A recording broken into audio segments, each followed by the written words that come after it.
United States Steel Hour presents the Theater Guild on the Air. Our play, Great Expectations by Charles Dickens. Our stars, Boris Karloff, Melville Cooper, Margaret Phillips, Tom Helmore, and Estelle Winwood.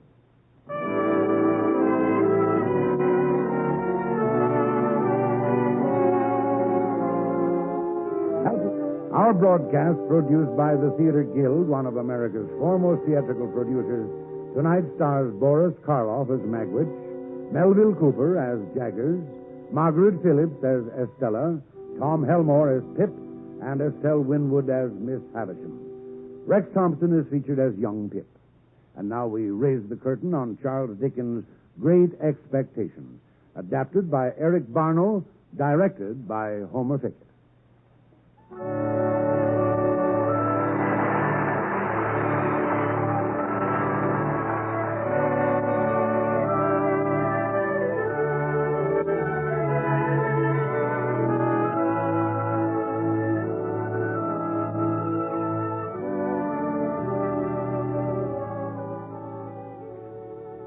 My family name being Philip, and my first name Philip, the best my infant tongue could do with either name was Pip. So I came to be called Pip. I never saw my father or my mother, and my first fancies about them were unreasonably derived from their gravestones. The shape of the letters on my father's stone gave me an odd idea that he was a square, stout man with black hair, and from the slender letters of my mother's name, I pictured her as thin and fragile. I sometimes visited their grave, and I remember particularly one raw afternoon towards evening. Through the gathering dusk, I made my way alone past the marshland towards the graveyard, a bleak place overgrown with nettles. From the sea, the wind was beginning to howl savagely, rattling the branches of the trees as though they were dead men's bones. And then, as I made my way uneasily among the graves, suddenly... Keep still! Keep still, you little devil, or I'll cut your throat. No. Tell us your name, quick. It's Pip. Show me where you live. Point out the place. There, sir. Close those marshes. Let go of my neck, please, sir. Now, where's your mother? Right there, sir. With you? No, sir. She's over there, where it says, and Georgiana, wife of the above. You mean they're buried there? Your father and mother? Yes, sir. And who do you live with? With my sister, sir. Mrs. Joe Godfrey, wife of Joe Godfrey, the blacksmith. Blacksmith, eh? Now, look here. Do you know what a file is? Yes, sir. Then you get me a file to file these chains about me ankles. And you get me food, too. Yes, sir. And if you say a word of this to anyone, your heart and liver will be tore out and roasted and ate. There's a young man hidden with me, and in comparison with him, I'm an angel. A boy may lock his door, be warm in bed, but that young man will softly creep his way to him and tear him open. Now will you bring those things? Yes, sir. Say, heaven strike me dead if I don't. Heaven strike me dead if I don't. Now get off home.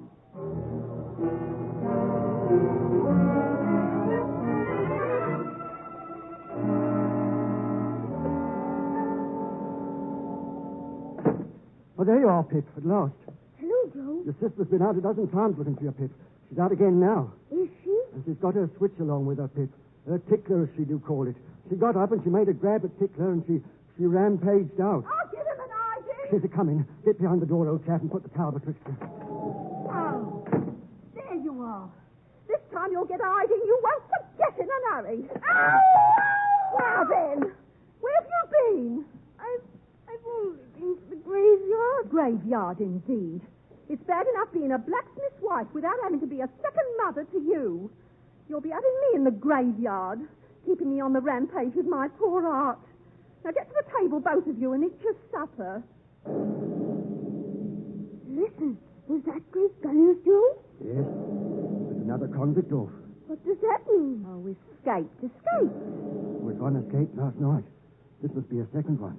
Where does the firing come from? Bless the boy. From the prison ships, of course, across the marshes. I wonder who's put in prison ships and why they're put there. There you go.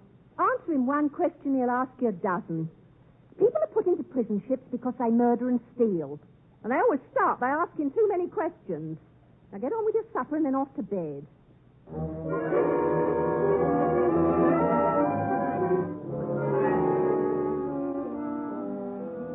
That night I hardly slept. Before dawn, I got up and tiptoed downstairs. I found a file, and in the pantry some brandy and a newly baked pork pie, and so started off once more to the graveyard by the marshes. At the entrance to the graveyard, a man suddenly started up and ran away, the chain rattling about his ankles. I noticed he had a large scar on his face, and I decided he was the young man my convict had mentioned.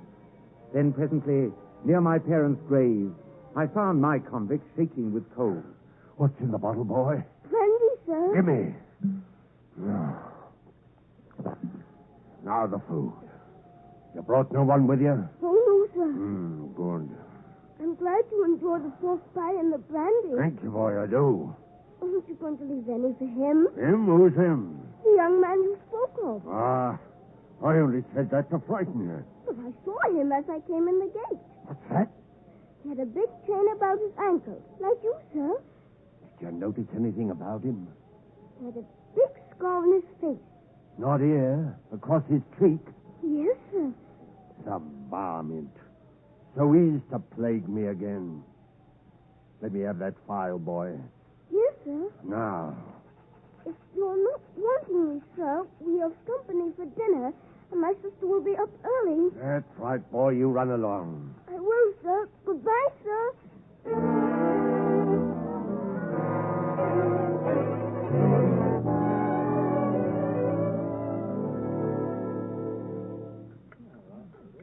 And now to finish up with, I want you all to taste my savoury pork pie.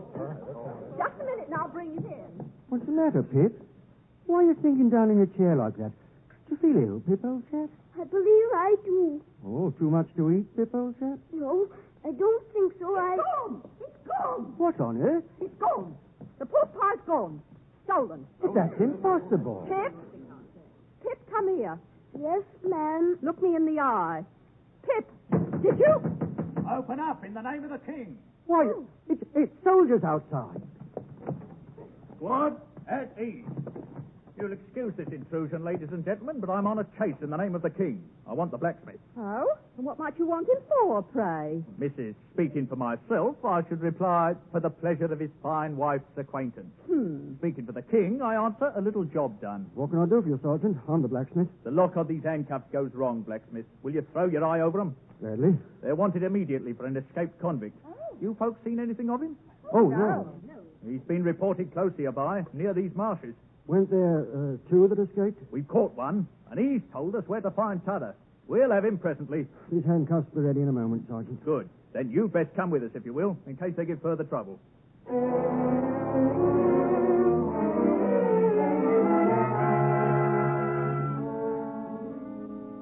In a few minutes, Joe had repaired the handcuffs. Then, as the men started off once more, Joe took me by the hand, and we followed, straight along the marshes. As we saw the soldiers close in on the graveyard, I felt sick. House in! Watch out! I know you go. Don't try to get away. Hands up now! Oh, they've caught him. I'm afraid they have, Pip, old chap. And they're bringing him right this way. Oh, what a fearful-looking man he is, Pip, old chap. So he tried to buy his freedom again, did he? With my aid. Well, I could have got away if it hadn't been for the varmint. I could have made it by myself. Keep moving. Watch him closely. Wait.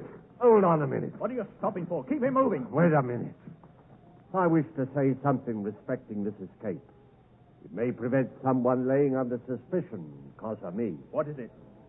I took some food from the blacksmith near the village over yonder. It was a dram of liquor and a pie. You happen to have missed such an article as a pie, blacksmith? My wife did the very moment you come in. Ah, so you're the blacksmith, are you?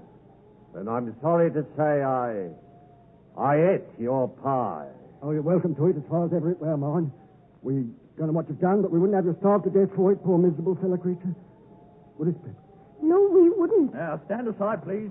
Forward. Hush!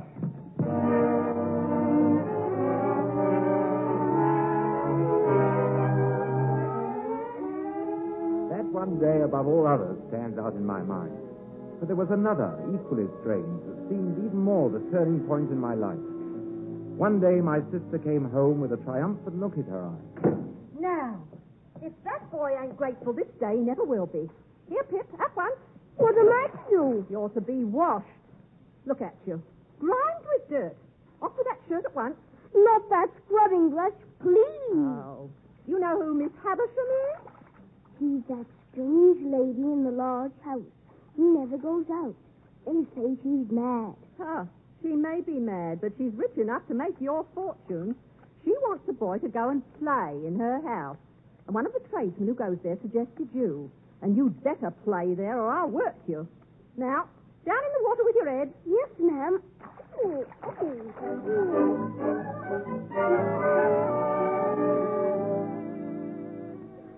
An hour later, I stood by the huge iron gate of the mysterious Havisham house.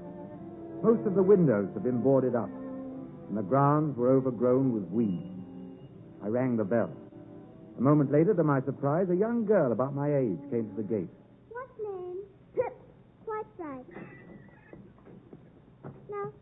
Now follow me, boy. She led me through the weed-covered yard towards a side door. She was pretty and seemed very proud. Don't loiter, boy. No, miss. We entered a dark, musty hall lit only by a candle. She took up the candle and led the way along a passage and up a stairway. We passed several old clocks on the way, and I noticed that each one said 20 minutes to 9. I felt I should mention it. Your clocks have stopped. They should say 3 o'clock. Don't be ridiculous, boy. At last, in the hallway upstairs, we came to a halt. This door. After you, miss. Don't be silly. You're to go in alone. Go in. Yes, miss.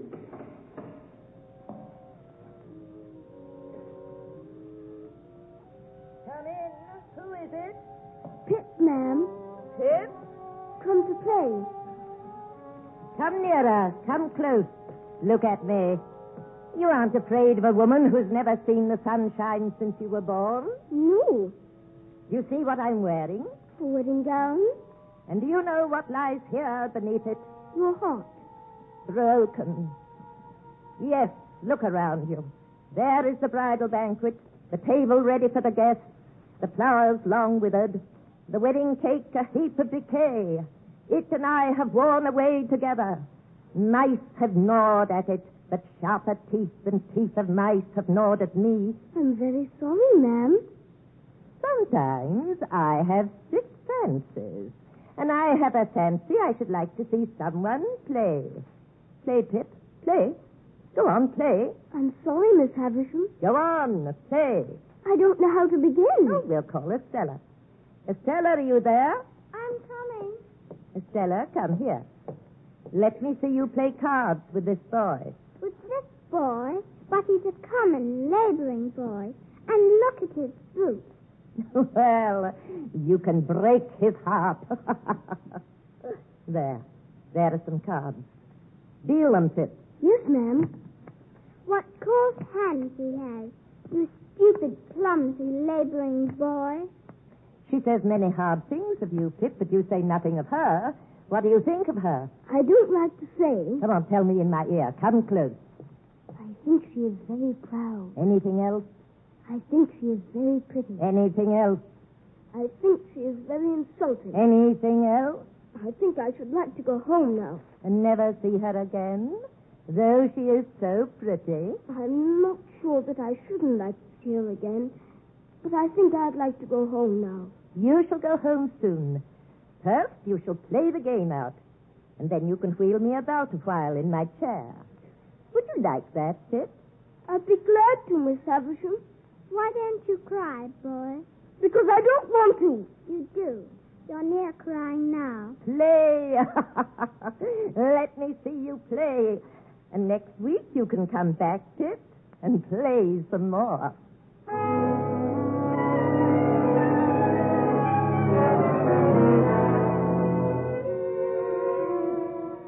So began my weekly visits to Miss Havisham, and on each of those visits I wheeled her in her chair and played cards with Estella. And each time, although Estella was as haughty as ever, I would go home and lie awake at night thinking of her. I would think what a low opinion she would have of Joe, a mere blacksmith. And then I would resolve that I would grow up no longer coarse and common, but would somehow become a gentleman for Estella's sake. Then one day, going for my weekly visit to Miss Havisham's, I found her gate open. As I went in, a pale youth, somewhat older than I, stepped into my path. Hello, young fellow. Hello. Who gave you leave to prowl about? Who are you? I'm Pip. I'm Herbert, nephew of Miss Havisham's. We're all here today, you know. Oh? All her relations, up from London for her birthday. My mother hopes Miss Havisham will leave some money and make a gentleman out of me. Why do you come here? I come to play and wheel Miss Havisham in a chair. I see. Let's fight, shall we? I don't want to especially. I'll have to give you a reason then. There. Now I've hit you, and you'll have to fight. I'm willing, though I don't really care to. Put up your hands now, and you best watch out, because I've been taking lessons. Are you ready? I suppose so. Is the ground quite satisfactory to you? Oh, yes. Watch out then, Pip. Here I come. Here I come. Oh, I'm sorry, Herbert. Did I hurt you? My word. You knocked me right down. I didn't mean to. It serves Herbert right, the young wretch. Were you watching? Come, Pip. You ought to come in now. Yes, Mrs. Stella. This way. You may kiss me, if you like. May I? Well? Am I pretty? Yes, I think you are very pretty. Am I insulting? No, not so much as you wear. Not so much, so? No. Now, take that, you coarse little monster. What do you think of me now? I shan't tell you. Well, what's this? Whom have we here? A boy. The boy of the neighborhood? Yes, sir. How did you come here, boy? Miss Havisham sent for me, sir. I come each week. Well, behave yourself. I have a pretty large experience of boys, and you're a bad lot of fellows. Mind you behave yourself. Yes, sir. Now, run along upstairs. Come, boy. Is he one of the relations? Of course not. That's Mr. Jeggers. Now come in this room. They're all in here. Yes, miss. Oh. Pip, come in. These people, Pip, are my relations, the Pockets from London. Listen, all of you. This is Pip. How do you do? My relations are all very interested in my health, Pip. So once a year, on my birthday, I summon them to visit me, see how they glare at you, wondering. Now sit down here, Pip, and Estella, too. Pip, tell me again the name of that blacksmith of yours. Joe Broadley, ma'am. You are apprenticed to him? Later on, yes, ma'am. You're growing, Pip. I think you'd better start your apprenticeship at once. And, Pip, here are 25 golden sovereigns as a gift from me toward your future, Pip. Look how they quake, my relations. Someday they will come and see me stretched out upon the wedding table with the crumpled cake and the spider webs, and then the ruin will be complete, but not yet. And now, Pip, you'd better say goodbye. Goodbye. When you're apprenticed, you will not be able to wheel me each week. But come again, next year on my birthday. I will, Miss Havisham. And now, say goodbye to Estella, too. I'm going away to France to be educated for a lady. To be educated for a lady? Well, aren't you sorry I'm going? Yes, Estella, very sorry. And I do hope. What do you hope? I do hope it won't be long before I see you again.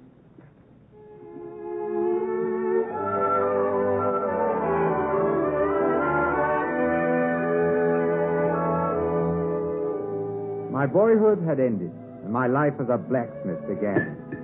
Day after day, I stood beside Joe in the forge and worked and learned my trade.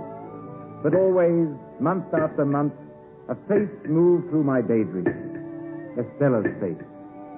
Sometimes she was saying, You may kiss me, boy.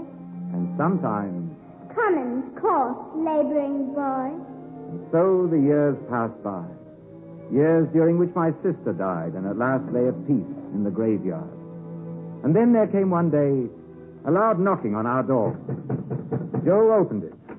Are you the blacksmith named Joseph or Joe Gargery? Yes, sir. Have you an apprentice commonly known as Pip? Is he here? I'm Pip, sir. Ah, so you're Pip. My name is Jaggers. I'm a lawyer in London. Haven't I seen you somewhere before, sir? That is neither here nor there. I wish to have a conference with you two. May we sit down? Oh, yes, of course. Sit down, please. Thank you. Now, Joseph Gargery, I am the bearer of an offer to relieve you of this young fellow, your apprentice. You would not object to cancel his apprenticeship for his own good, at his own request? Well, heaven forbid that I should stand in Pip's way. Very well, then. Now, I come now to this young fellow. My communication to him is that he has great expectations, and that he will come into our handsome property. Pip, did you hear? Well, I can't believe it. Further, that it is the desire of the present possessor of that property that he shall be immediately removed from his present sphere of life and from this place, and be brought up as befits the young gentleman of great expectations. Oh, Pip, old chap. Now, Mr. Pip, you are to understand first that it is the request of the person for whom I take my instructions that you always bear the name of Pip. If you have any objection, now is the time to mention it. I have no objection. No, I should think not, indeed.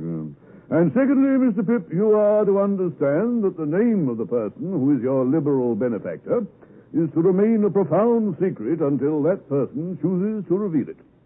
If you have any suspicion as to who that person might be, keep that suspicion within your own breast. If you have any objections, speak out. I have no objection. And now, Mr. Pip, kindly consider me your guardian. Oh, thank you, sir. Oh, I tell you at once I'm well paid for my services.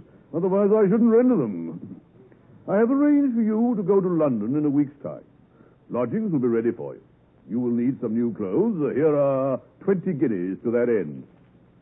Well, Joseph Gargery, you look dumbfounded. I am. Then good night, Mr. Gargery. Good night, Pip. Good night, sir.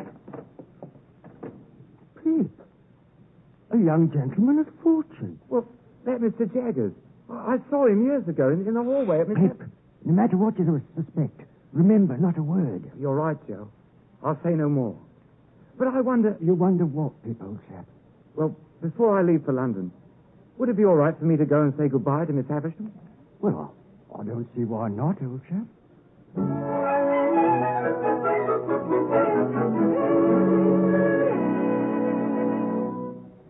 Yes, this is a very gay figure, Pip.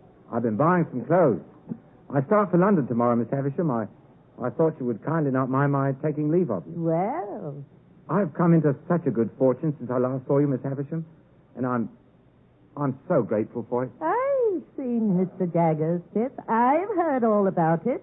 So, you go tomorrow? Yes, Miss Havisham. So, you're adopted by a rich person, Pip.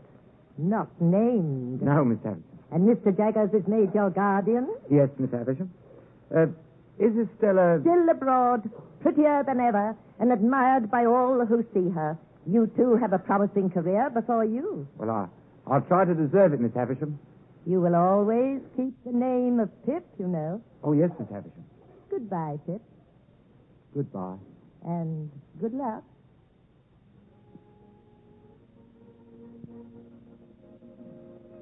And so next day I climbed on the stagecoach bound for London and started off for a new life, a young gentleman of great expectations.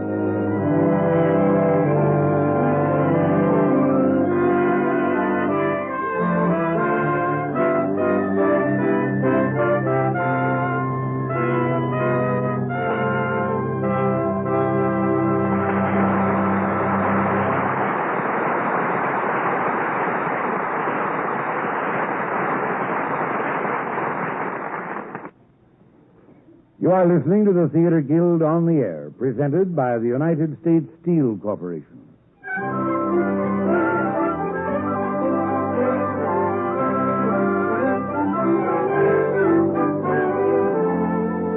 And now the curtain rises on the second act of Great Expectations, starring Boris Karloff as Magwitch, Melville Cooper as Jaggers, Margaret Phillips as Estella, Tom Helmore as Pip, Estelle Winwood as Miss Havisham, with Rex Thompson as Young Pip.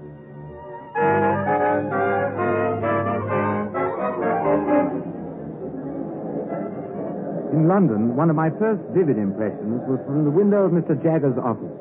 A huge crowd was gathered outside. Stay and watch if you like, Pip. It's not a pretty sight. Well, what are they going to do? They're setting up the gallows. A man is about to be hanged. One of our clients whom we failed to have acquitted. It sometimes happens. Was he guilty? I never make up my mind unless the evidence is complete. Half the trouble in the world comes from people jumping to conclusions from incomplete evidence. Do you represent many criminals? You mean defendants accused of crime? Well, that's what I mean, naturally. Of course we do. Now, if you'd rather not watch that dismal sight, perhaps you'd better get on to your rooms. Yes, Mr. Jaggers. Here's the address written out. Now, you will share lodgings with Mr. Herbert Pocket, who will be your tutor and arrange for your lessons in dancing, fencing, and other traditional occupations of a gentleman. You will find him at this address. You will get funds each week from this office. Are there any questions? No, sir. Then goodbye and good luck, Mr. Pip.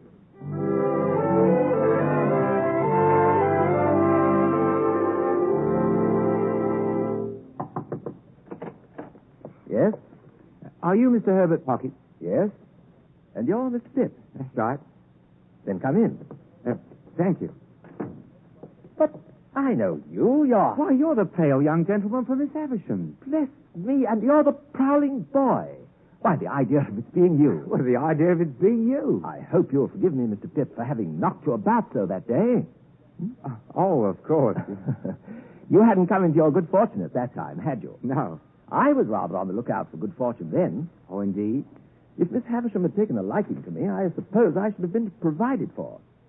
Perhaps I should even have been engaged to Estella. But I didn't care much for it. She's a Tartar. You know, she was adopted and brought up by Miss Havisham to wreak revenge on all the male sex. Wreak revenge on all the male sex? What revenge? Heavens, Mr. Pip, I thought you knew. No. Dear me, it's quite a story. And it shall be saved till dinner, which will be served anon. Come, shall I show you our quarters? I wish you would.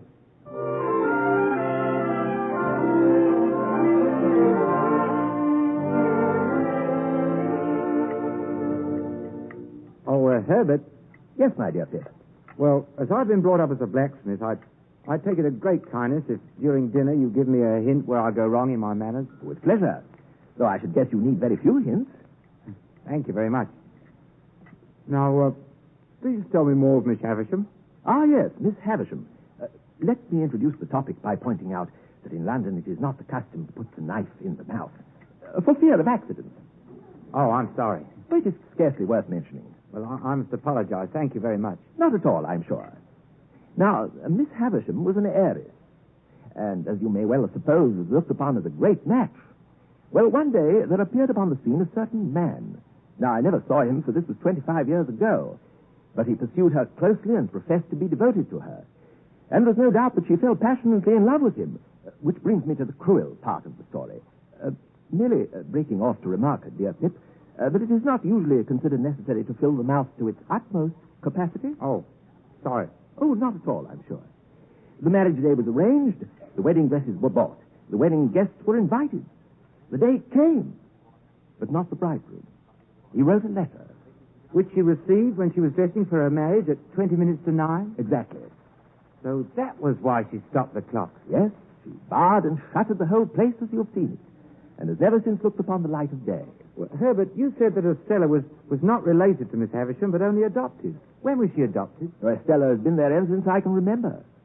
That's all I know, except that she is being groomed for the great revenge and is in time to descend upon London society. And now, let's change to brighter prospects. To London and a very merry future. To London and a merry future.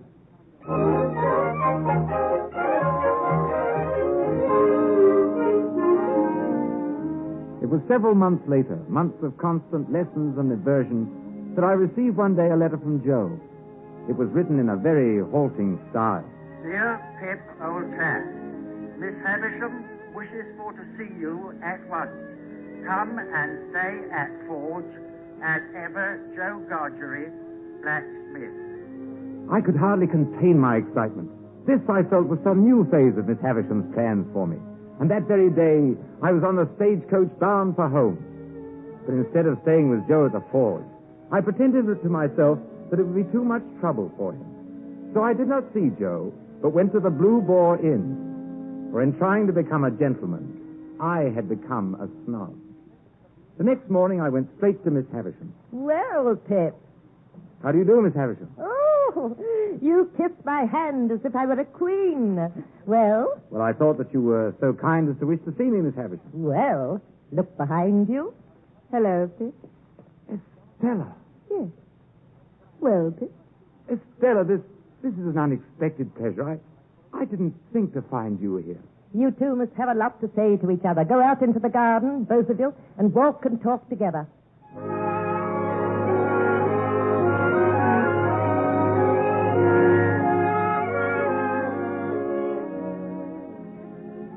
This garden holds so many memories for me. It was here by this side door that I hid and watched you fight that day. Yes, I remember. I must have been a strange little creature, but I enjoyed it very much. You rewarded me very much. Did I? Don't you remember? I remember I had great objections to your opponent.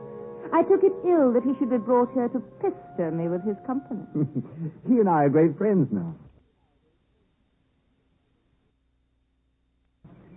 Do you remember the first time I came here? The time you made me cry. Did I? I don't remember. Not remember that you made me cry. You meant nothing to me. Why should I remember? You must know, Pip, I have no heart. No one looking at you would believe that. Oh, I have a heart, of course, but you know what I mean. There's no sympathy there, no softness, no sentiment. If we are to be thrown much together, you had better believe that at once. And now perhaps we'd better go inside again, back to Miss Havisham. Very well, Estella. Come on. Thank you. I'll bring the candle. Estella, I can't believe what you said just now about having no heart. Very well. It's been said, at any rate.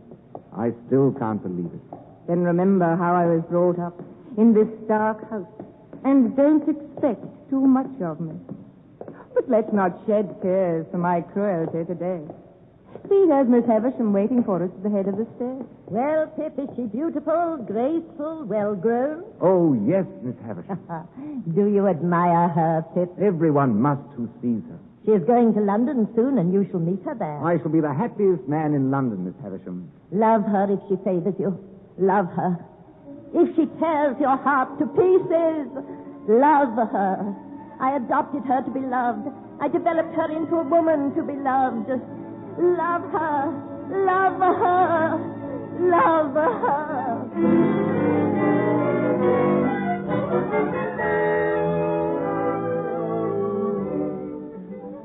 A week later, Estella came to London, and by arrangement, I met her at the stagecoach and escorted her to the home where she was to live. The following weeks were for me a time of most indescribable joy. It was a whirl of dances, of gavottes and Spanish polkas, and through them all, the face of Estella. So I learned to my pain that Estella had, in no time at all, countless admirers. This is our dance, Estella. But you don't look happy about it, Pip. Come, smile as we dance. Estella, look at that fellow Drummel over there. He never takes his eyes off you. Why should I look at him? Is there anything in Drummel I need to look at? That's what I want to ask you. He's been hovering about you for weeks. Moths and all sorts of ugly creatures hover about a lighted candle. Can the candle help it? Everybody dislikes him.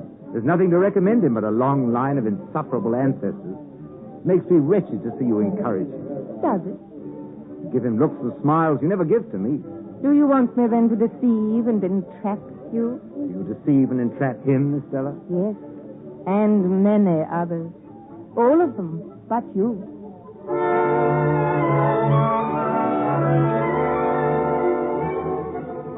And so it was that my dreams became a nightmare. For I loved Estella with a passion that I could not put aside. And then, one bleak, rainy night, as I sat brooding in my room... Mr. Pip, what? I'm Mr. Door, quick! Well, what on earth? How dare you push your way in here? Now, let me look at you.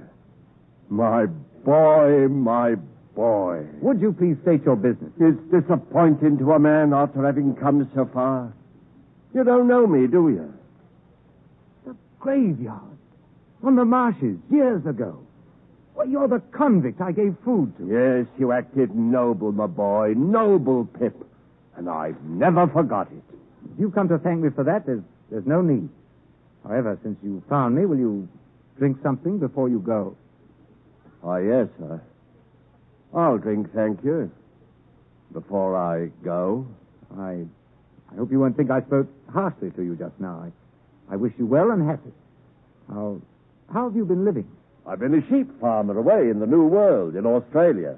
I hope you've done well. Oh, I've done wonderful well. I'm famous for it. I'm very glad to hear it. I hope to hear you say that, dear boy, but you've done well, too, huh?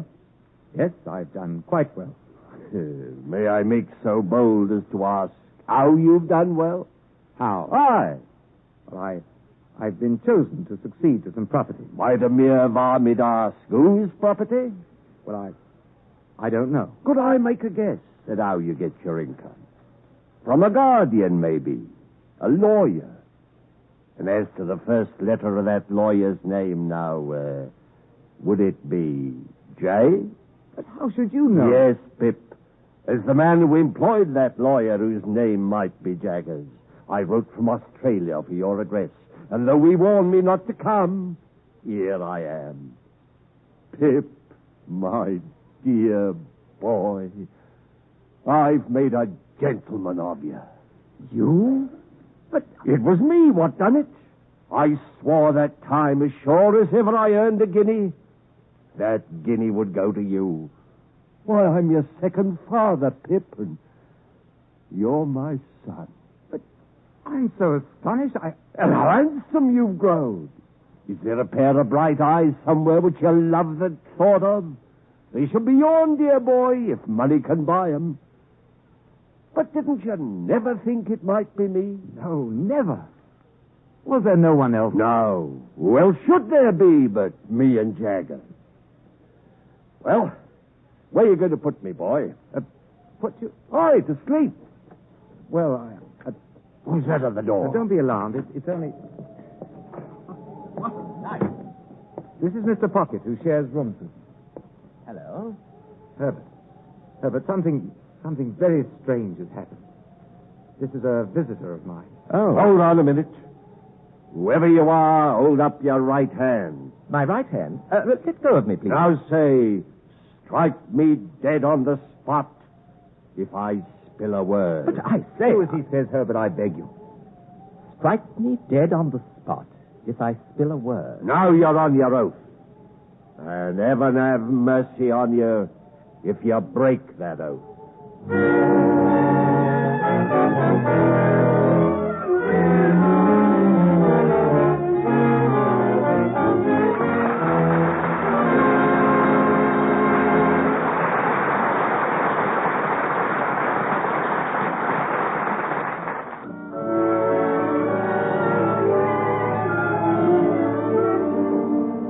After the sudden return of the old convict, whose name I learned was Magwitch, I took the first stagecoach for home.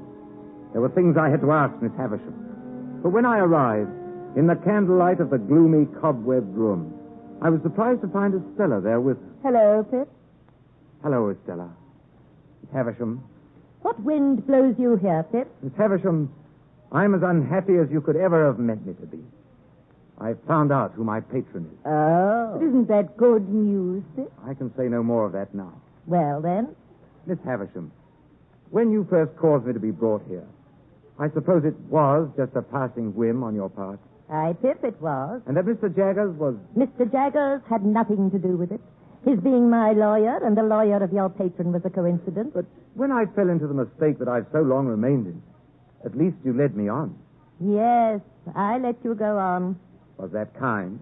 Who am I, for heaven's sake, that I should be kind? Well, what else? Estella. Yes, Pip. I always thought that Miss Havisham in some way meant us for each other. I couldn't tell you of my real feelings for you while you were not free to choose for yourself. But now I must say this before I go. I love you, Estella. I've loved you ever since I first saw you in this house. Pip, I have tried to warn you not to love me, but you wouldn't be warned. Is it true that Bentley Drummle continues to pursue you? Quite true. That you encourage him and ride out with him and that he dines with you almost every day? Quite true. How can you fling yourself at such a man? Should I rather fling myself at you, Pip, who would sense at once that I bring nothing to you? You cannot love him, Estella. What have I always told you? Do you still think, in spite of it, that I don't mean what I say? Estella, you would never marry him. I not tell you the truth? Bentley Drummle is at this moment at the Blue Boar Inn. He and I have come from London to announce our coming marriage. Estella, I no. must go now to go riding with him.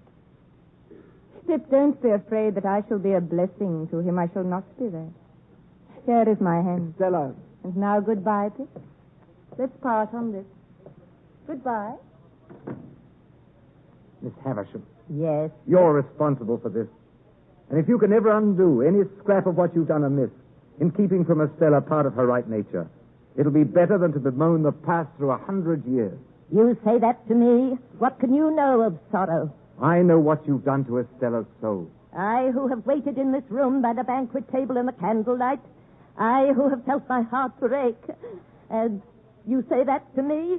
What do you know of sorrow? Here, take this candle and go. Havisham, take care of the candle. Go now, I tell you. The lace on your dress is touching the candle. Ah! Lie down, I'll try and smother it. Help! Help!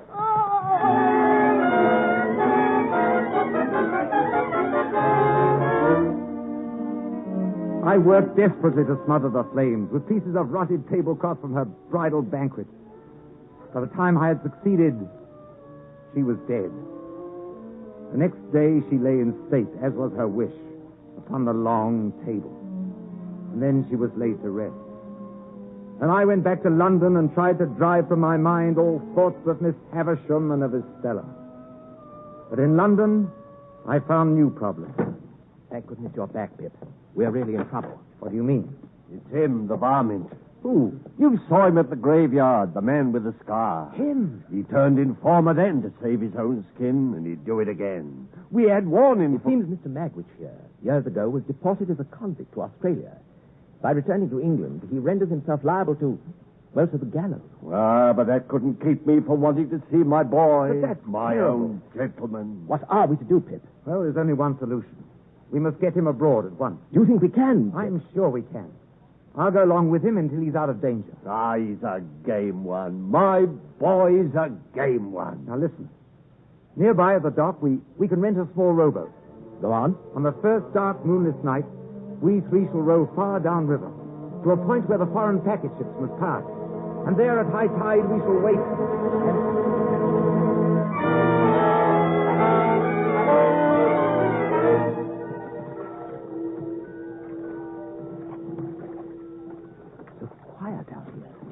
Doesn't seem as if we're being followed. Don't be too sure yet. We left the house. I'm sure I saw a man at the corner, slipping off into the night. We'll keep moving. I'm glad it's so dark and misty. Ship ahoy! Do you suppose that was meant for us? I don't know. Keep rowing. Ah, what a gameman my boy turned out to be, huh? Tell me something. What, dear boy? What I did for you as a child was such a small thing. Why have you done so much for me? I had a child of my own once, Pip. A little girl. Its mother died. Then that baby was all I had. Then when I was tried and sent to the prison ship, I lost that baby. Never heard news of her again. You don't know what happened to her? I know. I never found out.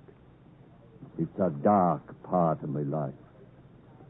But when on those lone, shivering marshes, a boy was kind to a half-starved convict, the boy took the place of the child he'd lost. Ship ahoy! They're closer. We are being followed. Go faster, Herbert. Listen. The other way. That's a steamship. The packet steamship from France. It must be. As fast as we can, Herbert. Make for that packet ship. Ahoy! You have an escaped convict in that rowboat there. I call upon him to surrender, and you to assist. Faster, Herbert. It's no use, boy. They're gaining on us. They have many oarsmen from the sound of it. If only we could reach that packet steamship first and get alongside. It's the packet ship. It's close by. There it is. It's almost on us. It's going to hit us. Pull left. Look out.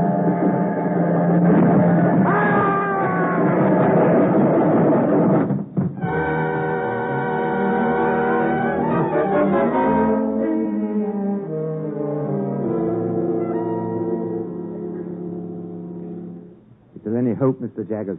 He must have received a bad blow from the paddle wheels as your boat was hit. With that and the exposure he suffered in the cold water, the prison physician gives him very little chance. Well, I really meant, is there any chance of his release? None whatever. He knew there wouldn't be. I warned him. Yes, I know. You realize, of course, that you will no longer inherit his money. That will be claimed by the crown. The money is of no interest to me. If you had been a blood relation, it might have been different. You mean, if he had a child, the money would go to the child? The money might go to the child. Mr. Jaggers, there was a child. So you think there was a child, do you? I know there was a child. And what's more, Mr. Jaggers, I believe you do, too. Sit down, Pip. I'm going to put a case to you, but I admit nothing. I understand. You admit nothing. Put the case that a man charged with a serious crime has a little child. I understand you perfectly. Now, Pip, put the case that this man's legal advisor knows an eccentric and very rich lady who is anxious to adopt a little girl. You understand, Pip? I understand, but I can hardly believe it. Now, Pip, put the case of this legal advisor, who has often seen children tried at the criminal bar and known them to be habitually imprisoned, whipped, neglected, cast out, qualified in all ways for the hangman, and growing up to be hanged. Put the case that here was one pretty little girl out of the heap that could be saved. Did he do right, Pip? He did right. Ah. Does the girl know? She does not know. It will be best if she never knows. She has a claim to her father's property. The legal advisor must use his own judgment. Yes, I see. Now, as to her father, I will arrange for you to visit him at once in prison.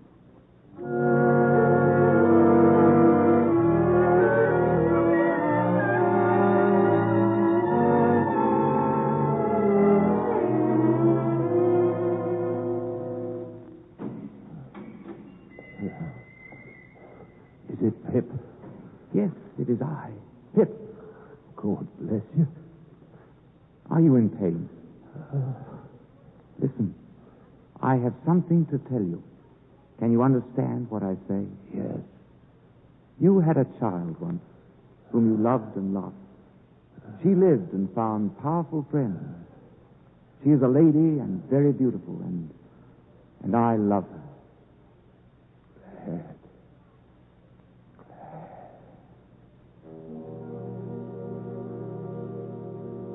Oh, Lord, be merciful to him, a sinner.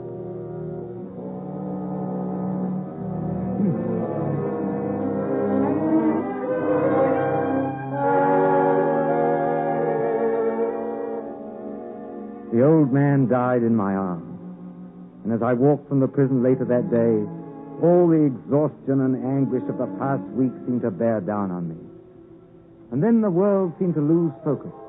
Flashes of light danced before my eyes. A sledgehammer pounded inside my head. And suddenly the world began to spin around and around.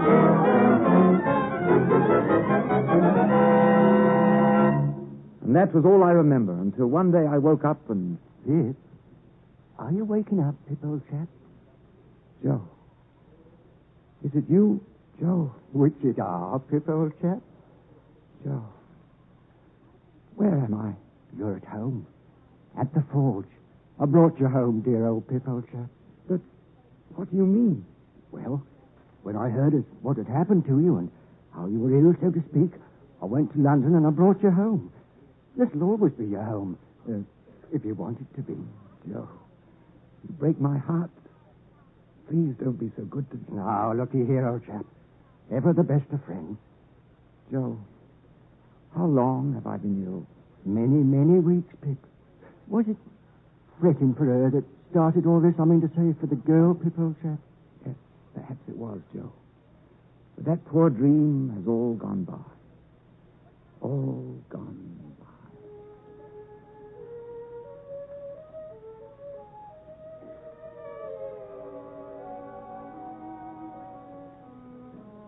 In the following weeks, as I gathered strength and rested in the sun by the old forge, I secretly resolved to pay a visit to the Havisham house where the dream had begun. And so one day I made my way there. I found the house open and went in and groped my way upstairs. And there, to my surprise, I saw a light. a candle burning, and sitting there by the banquet table in a long white dress that... Hello, Pip. Estella. But what are you doing here? I thought you were in London with your husband. I have no husband, Pip. Have you not heard? I've been ill, Estella. I've heard nothing. When Mr. Jaggers disclosed to Bentley Drummle my true parentage, he no longer wished to have me for a wife. Well, Pip, why don't you laugh? You have every right. I have no wish to laugh, Estella. I'm truly sorry. You've no need to pity me. It simplifies my life. There's now no need to sell the house. It is mine, and I shall live here. It fits the pattern of my life now, Pip. Away from the world and all its complications. Estella, how long have you been here? How many days or weeks? I don't know. Estella, you must leave this house at once. It's a dead house. Nothing can live here. Leave it, Estella, I beg of you. This is the house where I grew up. It's part of me. It's my home. It's Miss Havisham's home, but she's gone, Estella. From this house, from you, from both of us. She's not gone. She's still with me in this house. In this very room. She's here, Pip. Then I defy her. Look, I shall let in the sunlight. I shall tear away these ancient curtains. I shall open these windows. I shall smash away these shutters. Look, Estella, I'll let the sunlight in. Don't you see, Estella? The dust and decay will drive them away with sunlight. No, Pip. I've never stopped loving you, Estella, even when there seemed no hope for love. You're part of my very existence, part of myself. Estella, come with me out into the sunlight. Pip, I'm afraid. Look at me. We belong to each other, Estella. Let's start again. Together. Oh, Pip. Pip, darling.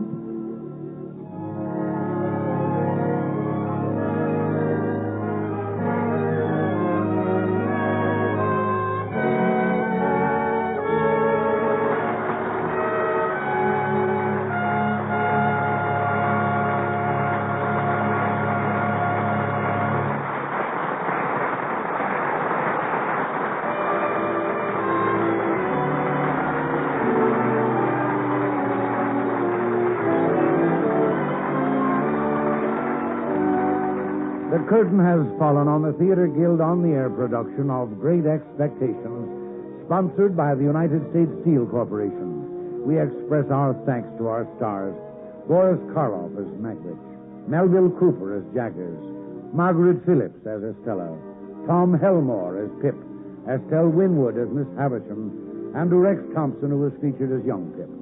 Our thanks also to the other members of our cast as Joe, Carl Harvard, as Mrs. Joe, Sarah Burton, as Herbert, Anthony Kemble Cooper, as the Sergeant, Norman Bars, as young Herbert, Judson Reese, and as young Estella, Veronica Cole. Next week, ladies and gentlemen, the Theater Guild on the Air will bring you an event of unusual interest when it stars Shirley Booth in The Glass Menagerie. Tennessee Williams' poignant and restless drama of a woman who tried to escape the realities of living by turning to her dreams of the past.